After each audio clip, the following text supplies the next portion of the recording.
கர்த்தருடைய பரிசுத்த நாமத்திற்கு மகிமை உண்டாவதாக. கர்த்தருடைய வார்த்தைக்கு நேராக நம்முடைய கவனங்களை திருப்புவோம், ஜெயிப்போம். பரலோக பிதாவே, உம்மை துதிக்கிறோம் ஆண்டவரே, உம்மை ஸ்தோத்திரிக்கிறோம். இந்த அருமையான நாளுக்காக உங்களுக்கு நன்றி செலுத்துகிறோம் ஆண்டவரே.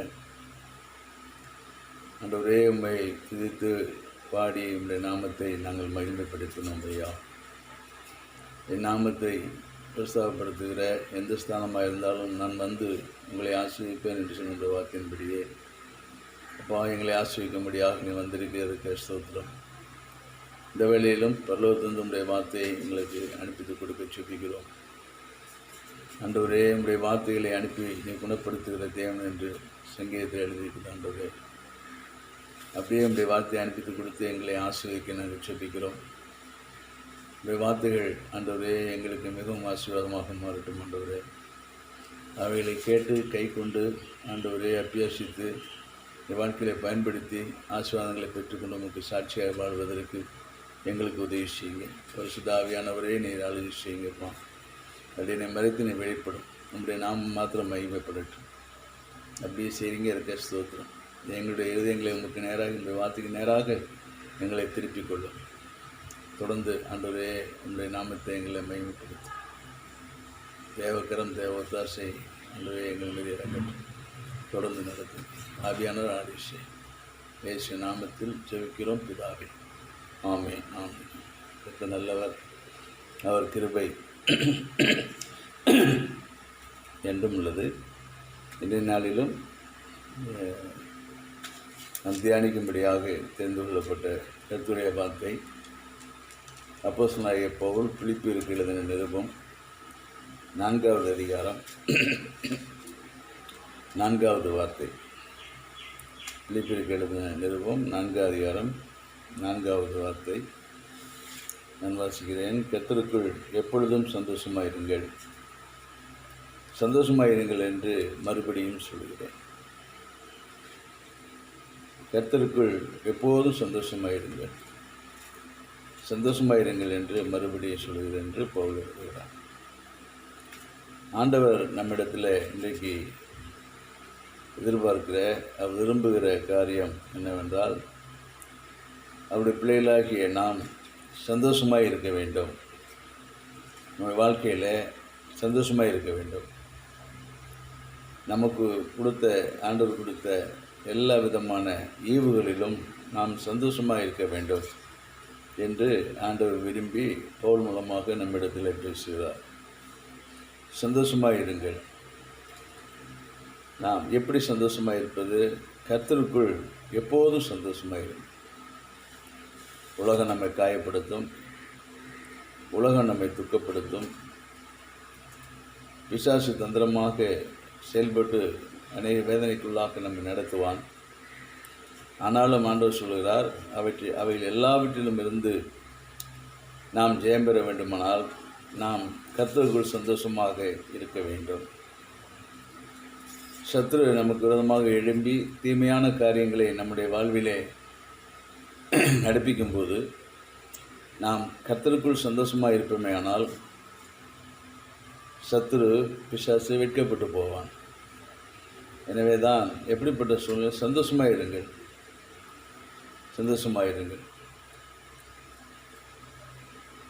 அடைக்கப்பட்ட இந்த நிலையிலே உயிர்கொல்லியான கொரோனா போன்ற வியாதி, கண்ணுக்கு தெரியாத ஒரு கிருமியினால் வரக்கூடிய வேதனையான சோதனையான இந்த வேளையிலே எப்படி சந்தோஷமாக இருக்க முடியும்? ஆனால் முடியும். எப்படி என்று சொன்னால் கர்த்தருக்குள்ளே தான் சந்தோஷமாக இருக்க முடியும். அதைத்தான் இன்றைக்கு ஆண்டவர் உங்களோடு கூட என்னோட பேச விரும்புகிறார். சந்தோஷமாக இருங்க. சூழ்நிலையை பாராமல் சூழ்நிலை நடுவிலே கர்த்தரை நோக்கி பார்க்கும்போது நாம் சந்தோஷமாகத்தான் இருக்க முடியும். நேப்புகாத்நேச்சார் அன்றைக்கு ஒரு சிலையை செய்து அதை அனைவரும் வணங்க வேண்டும் என்று உத்தரவிட்ட போது சாத்ராக், மேஷாக், ஆபேத்நேகோ என்பவர்கள் அதை வணங்கலை. அவங்க சொன்ன வார்த்தை, அவங்களுக்கு இக்கட்டான சூழ்நிலை தான், கஷ்டமான சூழ்நிலை தான், வேதனையான சூழ்நிலை தான். அப்படி அந்த சிலையை பணிந்து கொள்ளாவிட்டால் அவர்களை அக்னியிலே போட்டு விடுவதாக அந்த ராஜா மிரட்டின போதும் கூட அந்த சூழ்நிலையிலே கூட அவர்கள் உறுதியாய் நின்று சொன்ன வார்த்தை, கர்த்தர் தேவன் எங்களை விடுவிப்பார், அக்கினி சூழிலிருந்து விடுவிப்பார், விடுவிக்காமல் போனாலும் கூட நாங்கள் அந்த சிலையை பணிந்து கொள்வதில்லை. அப்படியானால் எப்படிப்பட்ட சூழ்நிலை, ஆண்டவர் விடுவித்தாலும் சரி விடுவிக்காவிட்டாலும் சரி நாங்கள் சிலையை பணிந்து கொள்வதில்லை. அதுதான் சந்தோஷத்துக்கு அடிப்படையான காரியம். கர்த்தருக்குள்ள சந்தோஷமாக இருப்பது என்பது அதுதான். ஆண்டவர் விடுவித்தாலும் சந்தோஷம்தான், விடுவிக்காவிட்டாலும் சந்தோஷம்தான். விடுவித்தால் தேவனுடைய நாமம் மகிமைப்படும்படியாக இந்த பூமியில் அநேகருக்கு சாட்சியாக இருப்போம். அல்லது விடுவிக்காவிட்டால் அக்னிக்கு இரையானால் பரலோகத்தில் ஆண்டவரோடு கூட சந்தோஷமாக இருப்போம், பூமியிலும் சாட்சியாக இருப்போம். இதுதான் கர்த்தருக்குள்ளே சந்தோஷமாக இருப்பது. எனவே கர்த்தருக்குள்ளே உறுதியான விசுவாசத்தோடு கூட இருக்கிறவன் சந்தோஷமாக தான் இருப்பான். எப்படிப்பட்ட சூழ்நிலைகள் இருந்தாலும் சந்தோஷத்தை யார் எடுக்க முடியாது. எனவே இன்றைக்கு ஆண்டவர் சொல்கிறார், நம் சூழ்நிலைகள் மோசமாக இருந்தாலும் கூட, வேதனையான சூழ்நிலையிலே இருந்தாலும் கூட ஆண்டவர் சொல்கிறார், சந்தோஷமாக இருங்கள், சந்தோஷமாக இருங்கள் என்று மறுபடியும் சொல்லி. சந்தோஷமாக இருப்பது, கர்த்தருக்குள்ளே சந்தோஷமாக இருப்பது உங்களுடைய சூழ்நிலைகளை மாற்றும். உங்களுடைய வேதனையான சூழ்நிலைகள், பலவிதமான போராட்டமான சூழ்நிலைகளை எல்லாம் மாற்றும். கர்த்தருக்குள்ளே சந்தோஷமாக இருக்கும்போது கர்த்தர் அதை கண்டு நாம் எப்போதும் சந்தோஷமாக இருக்கும்படிக்கு நம்முடைய சூழ்நிலைகளை, வேதனையான காரியங்களை எல்லாம் மாற்றுவார், எல்லாவற்றையும் மாற்றுவார். சந்தோஷத்தை, அதை கர்த்தருக்குள்ளே சந்தோஷமாக இருக்கும்போது கர்த்தர் பெரிய காரியங்களை நம்முடைய வாழ்க்கையிலே செய்வார். எனவே சந்தோஷமாக இருங்கள், சந்தோஷமாக இருங்கள் என்று மறுபடியும் அன்றைய வார்த்தை நம்மளுக்கு புறப்பட்டு வருகிறது. எப்படி சந்தோஷமாக இருக்கிறது?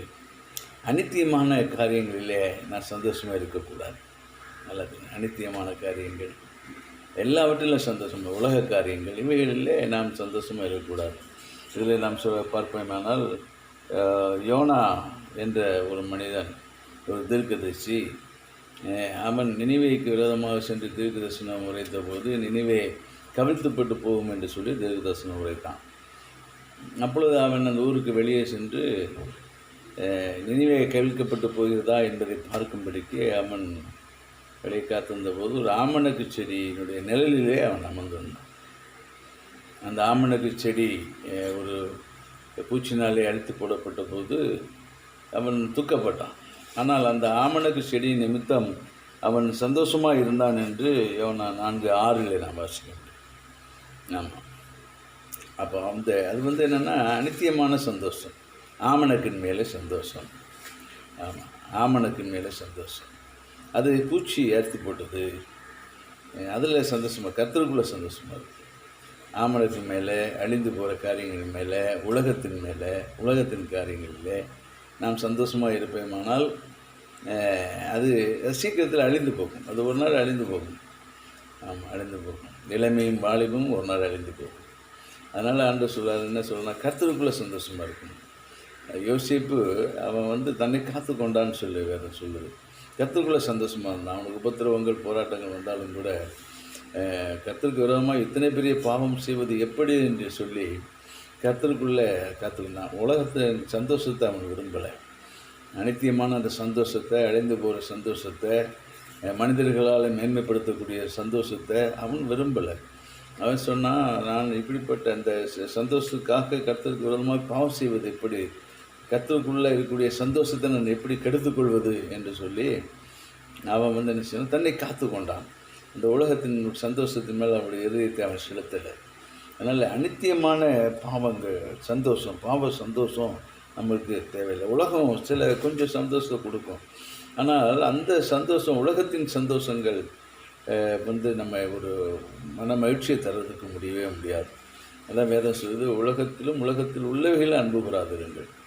அப்போ உலக சந்தோஷம் அழியக்கூடியது. ஆனால் எப்படிப்பட்ட சூழ்நிலைகள், மோசமான வேதனையான சூழ்நிலைகள் நம்ம கொண்டு வந்தாலும் கூட கர்த்தருக்குள்ளே சந்தோஷமாக இருக்கும்போது அது அந்த சூழ்நிலையை மாற்றி பெரிய காரியங்களை செய்யப்படும். எனவே அநித்தியமான பாவ சந்தோஷம் நமக்கு தேவையில்லை. ஒரு வசனத்தை கூட நாம் வாசிப்போம்.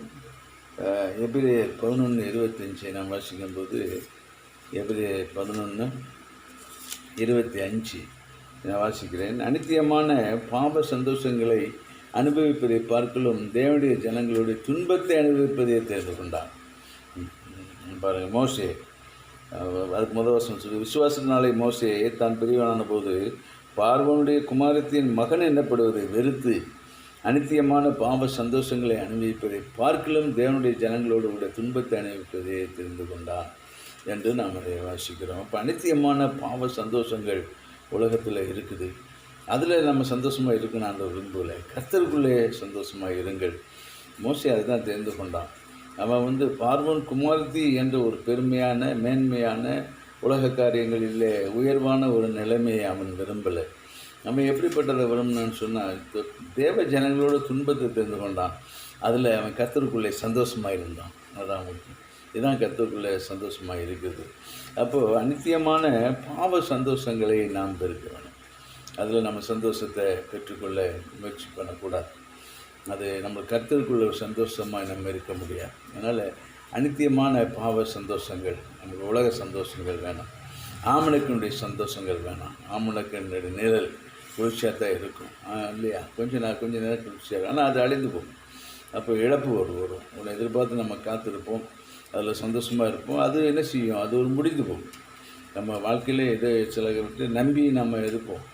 அது நம்மளுக்கு சந்தோஷத்தை கொடுக்குது. நம்ம இதுதான் சந்தோஷம்னு நினைச்சிருப்போம். சில பேர் தன் பிள்ளைகள் மேலே பிள்ளைகளால் தான் சந்தோஷம் நினைப்பாங்க. சில பேர் புருஷனால் தான் சந்தோஷம் நினைப்பாங்க. சில பேர் மனைவினால தான் சந்தோஷம் நினைப்பாங்க. ஆனால் அந்த சந்தோஷங்கள் எல்லாம் உலகம் பிரகாரமான சந்தோஷங்கள்லாம் முடிஞ்சு போகும். ஆனால் கர்த்தருக்குள்ளே சந்தோஷமாக இருக்கும்போது அது மிகவும் ஆசீர்வாதத்தை கொண்டு வரும். கர்த்தர் கொடுத்த மனைவிக்காக, கர்த்தர் கொடுத்த பிள்ளைகளுக்காக, கர்த்தர் கொடுத்த ஆசீர்வாதங்களுக்காக என்று சொல்லி கர்த்தருக்குள்ளே நாம் சந்தோஷமாக இருக்கும்போது தான் அது மிகவும் ஆசீர்வாதமான ஒரு வாழ்க்கையை நமக்கு கொடுக்கும். அதுதான் இன்றைக்கு ஆண்டவர் சொல்கிறார், சந்தோஷமாக இருங்கள். ஒருவேளை இந்த சூழ்நிலைகள் நமக்கு விரோதமாக இருக்குது, பிரச்சனைகளாக இருக்குது, போராட்டமாக இருக்குது, பொருளாதாரத்தில் ரொம்ப பலவீனமான சூழ்நிலையாக இருக்குது, அடைக்கப்பட்ட நிலையில் உட்காந்துட்ருக்கோம், வேதனையோடு கூட இருக்கிறோமே, தேவையான அளவு வருமானம் இல்லை, நம்ம என்ன செய்யணும் தெரியதில்லை, எல்லா விதத்திலும் நெருக்கப்பட்டு இருக்கக்கூடிய ஒரு நிலைமை. ஆனால் ஆண்டவர் என்ன சொல்கிறார்? இந்த நிலைமையிலே நீங்கள் என்ன செய்யுங்க? சந்தோஷமாக இருங்க அப்படின்னு ஆண்டவர் சொல்கிறார். சந்தோஷமாக இருங்க. ஆமாம், சந்தோஷமாக இருங்க. ஆண்டவர் செயல்படுவார். சந்தோஷமாக இருக்கும்போது பரலோகம் நமக்காக செயல்பட ஆரம்பிக்கும். அதனால தான் சொல்கிறார், நீங்கள் சந்தோஷமாக இருங்க, எல்லாவற்றும் சந்தோஷமாக இருங்க என்று ஆண்டவர் சொல்கிறார். எப்படி சந்தோஷமாக இருப்பது? அதனால் நான் சுருக்கமாக சில காரியங்களை நான் பார்ப்போம். நம்ம சந்தோஷமாக இருக்கணும்னா கர்த்தருக்குள்ளே சந்தோஷமாக இருக்கணும். கர்த்தருக்குள்ளே எப்படி எல்லாம் சந்தோஷமாக இருக்க முடியும்? சில காரியங்களை நாம் பார்ப்போம். எடுத்து வாசிங்க. சங்கீதங்களின் புஸ்தகம், சங்கீதத்தில் 19ஆம் சங்கீதம், 19ஆம் சங்கீதத்தை எடுத்துக்கொள்ளுங்கள். 8வது வார்த்தை, 19ல் 8வது வார்த்தை, சங்கீதம் 19:8. நான் எடுத்துட்டிங்களா? வாசிக்கிறேன். நான் சங்கீதங்களின் புஸ்தகம் 19ஆம் சங்கீதம் 8வது வார்த்தை. கர்த்தருடைய நியாயங்கள் செம்மையும் இருதயத்தை சந்தோஷிப்பிக்கிறதுமாக இருக்கிறது. அப்போது நம்ம எப்படி கர்த்தருக்குள்ளே சந்தோஷமாக இருக்கிறதுன்னு சொன்னால், கர்த்தருடைய நியாயங்களில் சந்தோஷமாக இருக்கும். கர்த்தருடைய நியாயங்கள் செம்மையாக இருக்கிறது. அவருடைய நியாயங்களில் நம்ம என்ன செய்ய முடியும்? சந்தோஷமாக இருக்க முடியும். அவருடைய நியாயம், அவருடைய நீதி, அவர் நியாயங்களிலே நாம் சந்தோஷமாக இருக்க முடியும். ஏன்னா கர்த்தர் நீதி செய்கிற தேவன், அவர் நியாயாதிபதி, அவர் நியாயம் செய்வார். நம்ம துக்கப்படுத்துகிற காரியங்கள் நம்மை சூழ்ந்திருக்கிற வேளையில், நம்மளை வேதனைப்படுத்துகிற காரியங்கள் நம்ம சூழ்ந்திருக்கிற வேளையில் நாம் எப்படி சந்தோஷமாக இருக்கு? அநியாயங்கள் நடக்கிற வேளையில், நம்ம அநியாயங்கள் நம்ம சூழ்ந்து நமக்கு விரோதமாக எழும்பி வருகிற வேளையில் நாம் எப்படி சந்தோஷமாக இருப்பது என்று சொன்னால், அவருடைய நியாயங்களிலே நாம் சந்தோஷமாக இருக்க முடியும். தேவனுடைய பிள்ளைகளுக்கு ஆண்டவர் நியாயம் செய்கிறவராக இருக்கிறார். தேவனுடைய பிள்ளைகளுக்கு அவர் நியாயம் செய்வார். கர்த்தருக்குள்ளாக மகிழ்ச்சியாக இருக்கிற பிள்ளைகளுக்கு நியாயம் செய்வார். ஆண்டவர் நியாயம் செய்கிற தேவன். எனவே கர்த்தருடைய நியாயங்களிலே நாம் சந்தோஷமாக இருக்க வேண்டும் என்று கர்த்தர் விரும்புகிறார். எடுத்து நாம் வாசியுங்கள் 2 தெசலோனிக்கேயர் 2:1-6 அவருடைய நியாயங்கள் எப்படிப்பட்டவைகள், அவர் நியாயங்கள் எப்படிப்பட்டவைகள் என்று நாம் பார்ப்போமானால் 2 தெசலோனிக்கேயர் 1 அதிகாரத்தில் 1 அதிகாரம் 6 வசனம், நமக்கு எல்லாம் தெரிஞ்ச வசனம் தான். 6 வசனம், அவருடைய நியாயம் எப்படிப்பட்ட நியாயம் என்று பார்ப்போமானால், உங்களை உபத்திரவப்படுகிறவர்களுக்கு உபத்திரவத்தையும் உபத்திரவப்படுகிற உங்களுக்கு எங்களோடு கூட இளைப்பாறுதலையும் பிரதிபலனாக கொடுப்பது தேவனுக்கு நீதியாக இருக்கிறது. எப்படி கர்த்தருக்குள்ளே சந்தோஷமாக இருக்கிறது? சுற்றி அநியாயங்கள் நடக்குதே, உபத்திரப்படுத்துகிறாங்களே, நம்ம சூழ்நிலைகளை பார்க்கும்போது உபத்திரவங்களை கொண்டு வருகிறது. மனுஷர்கள் உபத்திரவங்களை கொண்டு வராங்க. உபத்திரவங்களில் இருக்கும் நம்மளை உபத்திரப்படுத்துகிறவர்கள் அநேகராக இருக்கிறார்கள். ஆண்டவருடைய நியாயம் ஆண்டவர் கிரியை செய்து, அவருடைய நியாயம் எப்படிப்பட்டது, அவருடைய நியாயம் என்ன நியாயம், அவருடைய நியாயம் எப்படி வேலை செய்யும், அவர் நியாயம் எப்படிப்பட்டது என்று பார்ப்பேன். ஆண்டவர் சொல்கிறார், உபத்திரவப்படுத்துகிறவர்களுக்கு உபத்திரவத்தை கொடுப்பார். உபத்திரவப்படுகிற உங்களுக்கும் எனக்கும் ஆண்டவர் இளைப்பாறுதலை கொடுப்பார். அதான் அவருடைய நியாயம். அவர் நியாயம் அப்படி, அவர் நீதி நியாயங்கள் மனுஷனுடைய போல இல்லை, ரொம்ப வித்தியாசமாக இருக்கும். ஆண்டவர் கொடுக்கிறார் நீதி நியாயங்கள். அவருடைய நியாயங்களிலே நாம் சந்தோஷமாக இருக்க முடியும். அவர் நியாயம் எப்படிப்பட்ட நியாயம்? ஆண்டவர் சொல்கிறார், உபத்திரப்பட்ட உங்களுக்கு ஆறுதலை இளைப்பாறுதலை கொடுப்பேன். அதுதான், நீங்கள் உபத்திரப்பட்டு இருக்கலாம், ஆண்டவர் சொல்கிறேன், நான் உனக்கு இளைப்பாறுதலை தருவேன். அதனால் உபத்திரவப்படுத்துகிறவர்களை கண்டு சூழ்நிலையில் நம்மளை வேதனையோடு இருக்கிற வாழ்க்கையில் நாம் சந்தோஷமாக இருப்பது எப்படி என்று சொன்னால், நம்மளுக்கு நியாயம் செய்கிற கர்த்தர் ஒருவர் உண்டு. நம்ம தகப்பன் நமக்காக நியாயம் செய்வார். பரலோக பிதா நமக்காக நியாயம் செய்வார் என்று அவர் நியாயங்களிலே நீ சந்தோஷமாக இருங்க. அவர் என்ன செய்வார்? உபத்திரவப்படுத்துகிறவர்களுக்கு உபத்திரவத்தை கொடுப்பார்.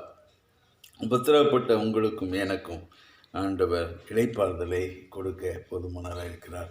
இன்னொரு வசனத்தை கூட நாம் வாசிப்போம். அவருடைய நியாயம் எப்படிப்பட்டது என்று பார்ப்போமானால், சங்கீதங்களின் புஸ்தகம் 103வது சங்கீதம் எடுத்து வாசிங்க. சங்கீதம் 103, சங்கீதம் 103 6வது வார்த்தை, 103:6. அவருடைய நியாயங்கள் எப்படிப்பட்டது நான் வாசிக்கிறேன். ஒடுக்கப்படுகிற யாவருக்கும் கர்த்தர் நீதியையும் நியாயத்தையும் செய்கிறார். ஆமாம், ஒடுக்கப்பட்டிருக்கிறீங்களா? ஆண்டவர் நியாயத்தை செய்கிறவர்கள். ஒடுக்கத்தில் இடுக்கிற நம்மை விசாலத்திலே கொண்டு வந்து வைப்பார், விசாலத்தில் வைப்பார். நான் எப்படிப்பட்ட மேலான ஒரு ஆசீர்வாதத்தை ஆண்டவர் கொடுப்பார். எனவே சந்தோஷமாக இருங்க. ஒடுக்கப்பட்டு இருந்த நிலைமையில் இருக்கலாம், ஒடுக்கப்பட்டிருக்கலாம், பலரால் ஒடுக்கப்பட்டு நம்ம ஓய்ந்து அமர்ந்திருக்கலாம். ஒடுக்கப்பட்ட நிலையில் எப்படி சந்தோஷமாக இருப்பது? கர்த்தருடைய நியாயங்களிலே சந்தோஷமாக இருங்க. என்ன வேதம் சொல்லுகிறது? ஒடுக்கப்படுகிற யாவருக்கும் கர்த்தர் நீதியையும் நியாயத்தையும் செய்வார், நியாயத்தை செய்வார். அதனால் ஒருத்தர் நம்மளை ஒடுக்கிறானா சந்தோஷமாக இருங்க. நம்மளில் தேவனுடைய கிரியை வெளிப்பட போகிறது என்று சந்தோஷமாக இருங்கள். கர்த்தருக்குள்ளே சந்தோஷமாக இருங்க. அதுதான் கர்த்தருக்குள்ளே சந்தோஷமாக இருக்கிறது. ஆண்டவர் ஒடுக்கப்பட்டவர்களுக்கு ஆண்டவர் நியாயம் செய்கிறார். உபத்திரப்படுகிறவர்களுக்கு உபத்திரவப்பட்டவர்களுக்கு உபத்திரவப்படுத்துகிறவர்களுக்கு உபத்திரவத்தையும் உபத்திரவப்பட்டவர்களுக்கு உபத்திரவப்பட்ட நமக்கு ஆறுதலையும் கொடுக்கிற இளைப்பாறுதலை கொடுக்கிற தேவன். அதுபோல் ஒடுக்கப்பட்டவர்களுக்கு யாவருக்கும் நீதியை செய்கிறவர், நியாயத்தை செய்கிற தேவன். எனவே ஒடுக்கப்பட்ட நிலையில் இருந்தாலும் கர்த்தருக்குள்ளே சந்தோஷமாக இருங்க. உபத்திரவப்பட்ட நிலையில் இருந்தாலும் கர்த்தருக்குள்ளே சந்தோஷமாக இருங்க. ஏனென்றால் கர்த்தர் நியாயத்தை செய்வார். அப்போ என்ன செய்வார்? ஒடுக்கப்பட்டவர் நியாயம் செய்கிற தேவன். துன்பப்படுகிறவர்களுக்கு உபத்திரப்படுகிறவர்களுக்கு நியாயம் செய்கிற தேவன். இன்னொரு வசனத்தை கூட வாசிப்போம். அவர் எப்படி யாருக்கு நியாயம் செய்கிறார்? 140ஆம் சங்கீதம் 140ஆம் சங்கீதம் 12வது வார்த்தையை திருப்பிக் கொள்ளுங்கள். 140:12. சிறுமியானவர்களின் வழக்கையும் எளியவர்களின் நியாயத்தையும் கர்த்தர் விசாரிப்பார். அதை நியாயம் விசாரிக்கிறவர்.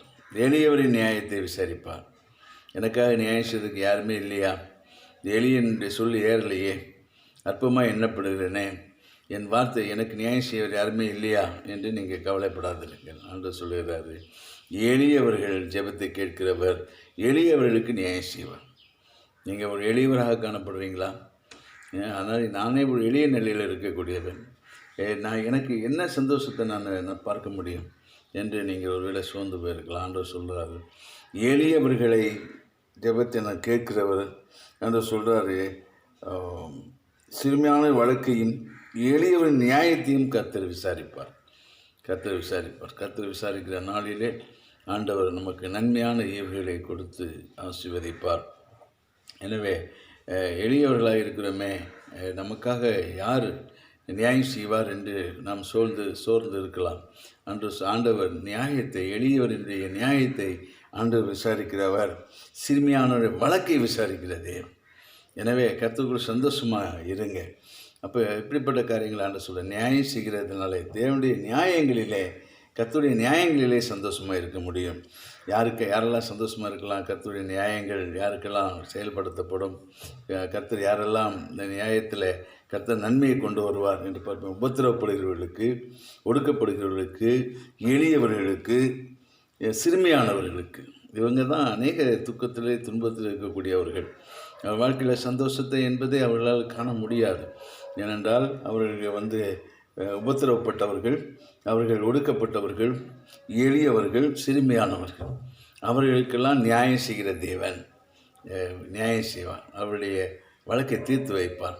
ஆண்டவர் ஆசீர்வதிப்பார்.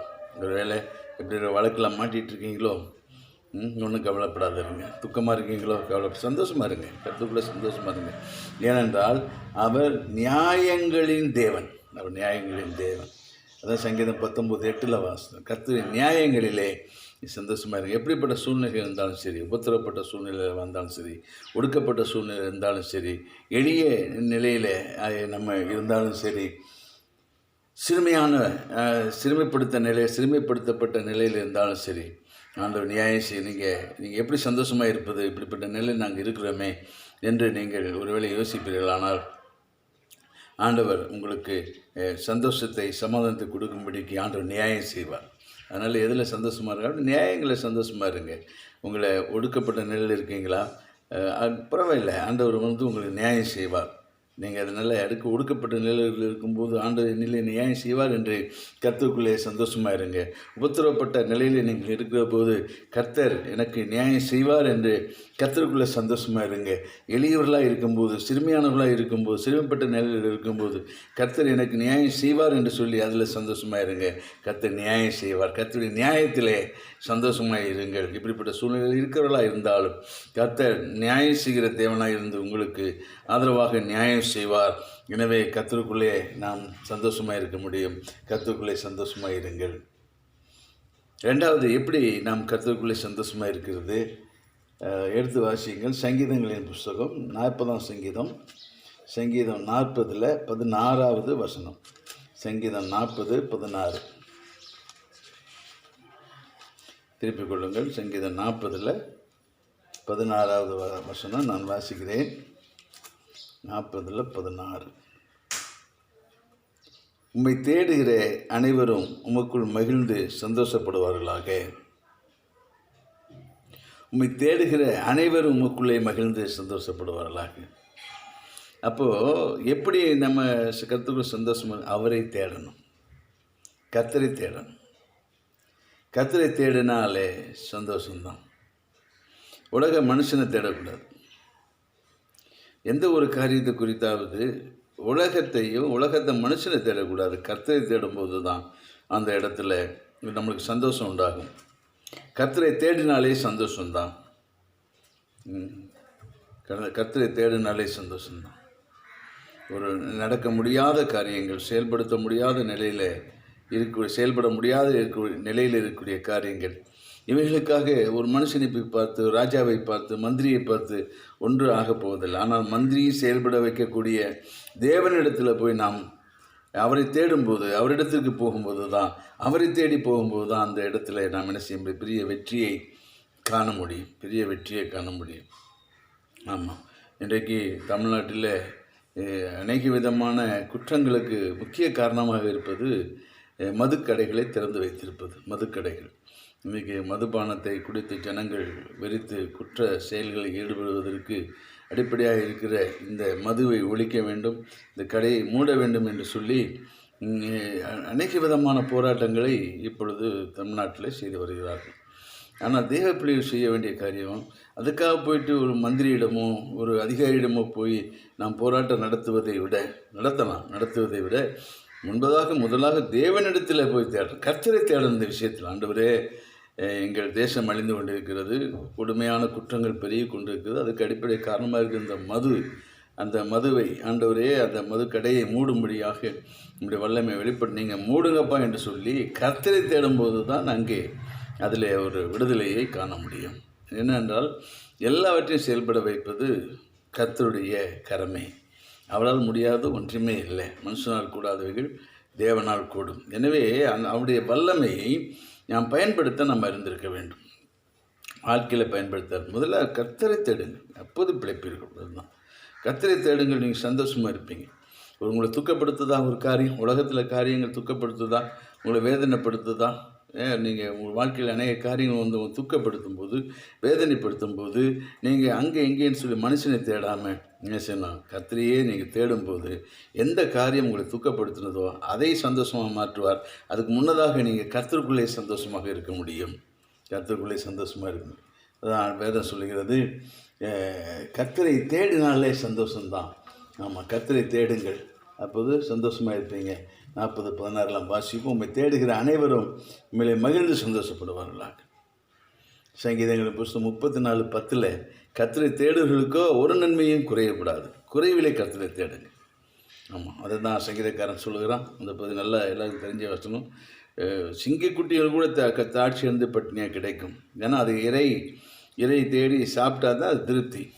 அது இறை கிடைக்காது, சில வேளையில் கிடைக்காம அது பட்டி கிடைக்கக்கூடிய சூழ்நிலை. சிங்கம்தான், பழம் பொருந்தியது தான், ஆனால் அது இறை கிடைக்காம கூட என்ன செய்யும், பட்டினியாக கிடக்கும். ஆனால் கர்த்தரை தேடுவர்களுக்கோ ஒரு நன்மையும் குறையப்படாது. உங்கள் குறைவிலே கர்த்தரை தேடுங்கள், குறைச்சலிலே கர்த்தரை தேடுங்கள். ஆமாம், குறைச்சலில் மனுஷன் அங்கங்கே முதல்ல கர்த்தரை தேடுங்கள், அப்பொழுது நீங்கள் பிழைப்பீர்கள். கர்த்தரத்தை சேருங்கள், அவர் உங்களுக்கு சேருவார். உண்மையாய் அவரை நோக்கி கூப்பிடுவர்களுக்கு அவர் சமீபத்தில் இருக்கிறார் என்று வேதம் சொல்கிறது.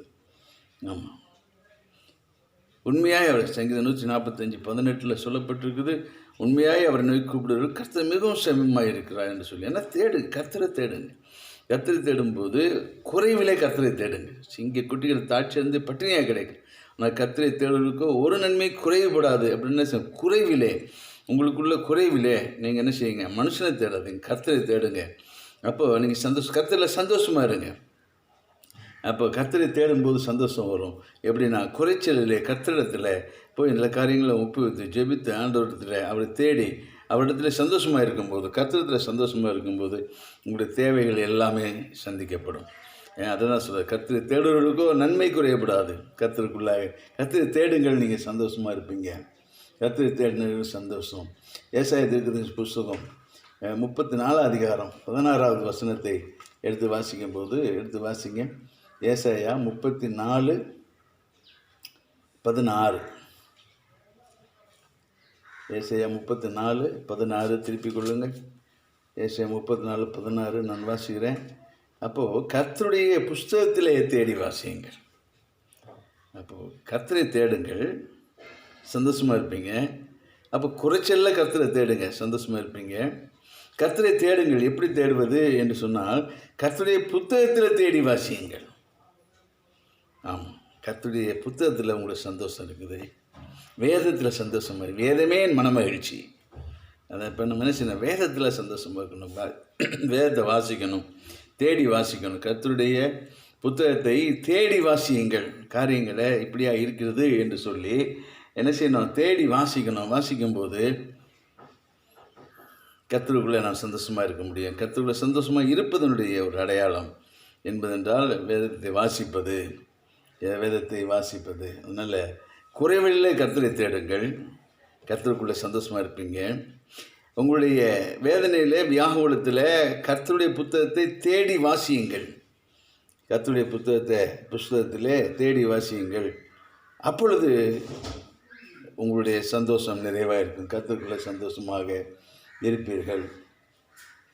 2 நாளாகமும் 15:2 நாம் வாசிக்கும்போது 2 நாளாகமத்தில் 15வது அதிகாரம் 2வது வார்த்தையை எடுத்தவங்க வாசிங்க. 2 நாளாகவும் 15:12. நான் வாசிக்கிறேன். 1-2 வசனத்தை வாசிக்கலாம். அப்பொழுது தேவனுடைய ஆவி ஓதேத்தின் குமாரனாகிய அசிரியாவின் மேல் இறங்கினதினால் அவன் வெளியே ஆசாவுக்கு எதிர்கொண்டு போய் அவனை நோக்கி, ஆசாவே, யூதா பென்யமீன் கோத்திரங்களின் சகல மனுஷரே கேளுங்கள். நீங்கள் கர்த்தரோடு இருந்தால் அவர் உங்களோடு இருப்பார். நீங்கள் அவரை தேடினால் உங்களுக்கு வெளிப்படுவார். அவரை விட்டீர்களாயில் அவர் உங்களை விட்டு விடுவார். அப்போது ஆசா தேடணும். பெரிய வெற்றியை அவனுக்கு கொடுத்தார். ராஜாவாகி ஆசா கர்த்தரை தேடின போது பெரிய ஜெயத்தை, வெற்றியை ஆண்டவர் அவனுக்கு கொடுத்தார். அதுபோல் அவன் சந்தோஷமும், அவனுக்கு கர்த்தருக்குள்ளே சந்தோஷமாக. அப்போது ஒரு பிரச்சனை வரும்போது, ஒரு வேதனையான சூழ்நிலை வரும்போது நீங்கள் கர்த்தரை தேடுவீர்களானால், கர்த்தரை தேடும்போது நம்மளுடைய வாழ்க்கையில் சந்தோஷமாக இருக்கும், கர்த்தருக்குள்ளே சந்தோஷமாக இருக்க முடியும். ஆசா கர்த்தரை தேடினான். அப்போ தான் தீர்க்கதரிசி மூலமாக கர்த்தருடைய வார்த்தை வந்தது. நீங்கள் கர்த்தரோடு இருந்தால் அவர் உங்களோடு இருப்பார். நீங்கள் அவரை தேடினால் அவர் உங்களுக்கு வெளிப்படுவார். இப்போ கர்த்தரை தேடும்போது அவர் எந்த காரியத்தில், எந்த பிரச்சனையில், எந்த காரியத்தில் ஆண்டவரை தேடுறீங்களோ அதில் தேவன் வெளிப்பட்டு உங்களுக்கு சந்தோஷம் உண்டாகும்படிக்கு நன்மையானவைகளை செய்வார். எனவே கர்த்தரை தேடுங்கள், அப்பொழுது நீங்கள் சந்தோஷமாக இருப்பீர்கள். அப்போ கர்த்தரை தேடினால் நமக்கு சந்தோஷம். உண்மை தேடுகிற அனைவரும் உண்மை மகிழ்ந்து சந்தோஷப்படுவார்கள். கர்த்தரை தேடுவர்களுக்கோ ஒரு நன்மையும் குறையப்படாது. கர்த்தருடைய புத்தகத்தை தேடி வாசிக்கும் போது சந்தோஷம் உண்டாகும். கர்த்தரை தேடும்போது குறைவுகள் நீங்கும், சந்தோஷம் உண்டாகும். அவரை தேடினால் வெளிப்படுவார். எப்படிப்பட்ட பிரச்சனையாக இருந்தாலும் பிரச்சனையை மாற்றி சந்தோஷத்தை கொடுப்பார். எனவே இவைகளை நான் கர்த்தரை தேடும்போது நம்முடைய வாழ்க்கையில் சந்தோஷம் உண்டாகும். அதுதான் நான் சொல்ல, கர்த்தருக்குள்ளே சந்தோஷமாக இருங்கள். இன்னும் ஒரு காரியத்தை சொல்லி நாம் முடிப்போம். லூக்கா எழுதின சுவிசேஷம் 10:20 வார்த்தை. லூக்கா எழுதின சுவிசேஷம் 10:20. திருப்பிக் கொள்ளுங்கள். லூக்கா எழுதின சுவிசேஷத்தில் 10:20 வார்த்தை நான் வாசிக்கிறேன்.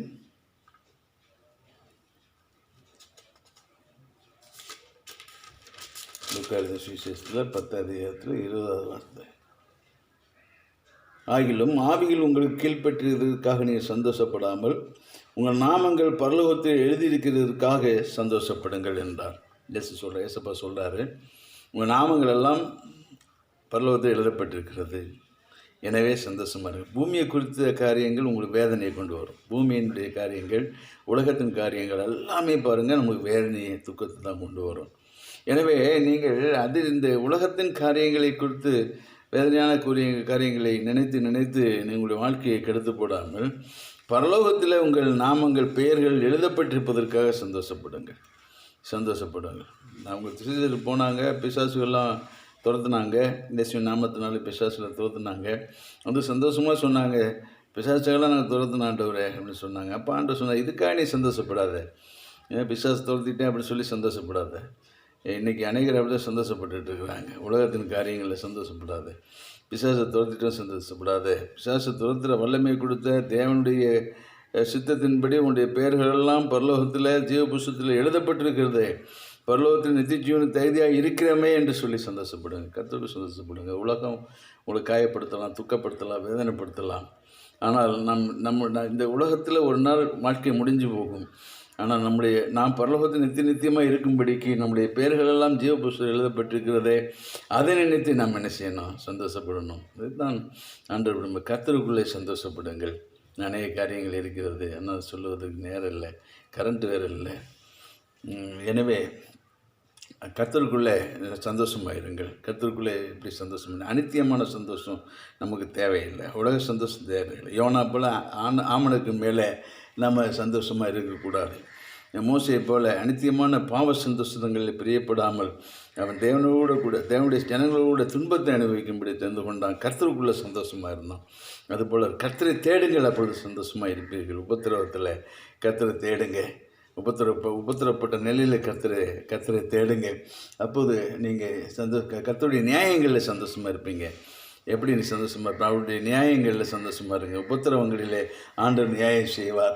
ஒடுக்கப்பட்டவர்களுக்கு ஆண்டவர் நியாயம் செய்வார். எளியவர்களுக்கு ஆண்டவர் நியாயம் செய்வார். எனவே அந்த நியாயங்களிலே கர்த்தர் நியாயம் செய்வார். எனவே கர்த்தருக்குள்ளே சந்தோஷமாக இருங்க, நியாயங்களில் சந்தோஷமாக இருங்க. ரெண்டாவது, கர்த்தரை தேடினால் சந்தோஷம். உங்களுடைய குறைச்சலிலே கர்த்தரை தேடுங்க, நீங்கள் சந்தோஷமாக இருப்பீங்க. கர்த்தரை தேடுவர்களுக்கு ஒரு நன்மை குறையப்படாது. புத்தகத்தை தேடி வாசிங்க. நீங்கள் பிரச்சனைகளில் போராட்டங்களில் ஆண்டவர் உங்களுக்கு வழியை காண்பிப்பார். அதனால் அதில் கர்த்தருடைய வேத வசனத்தில் வார்த்தையில் சந்தோஷமாக இருங்க.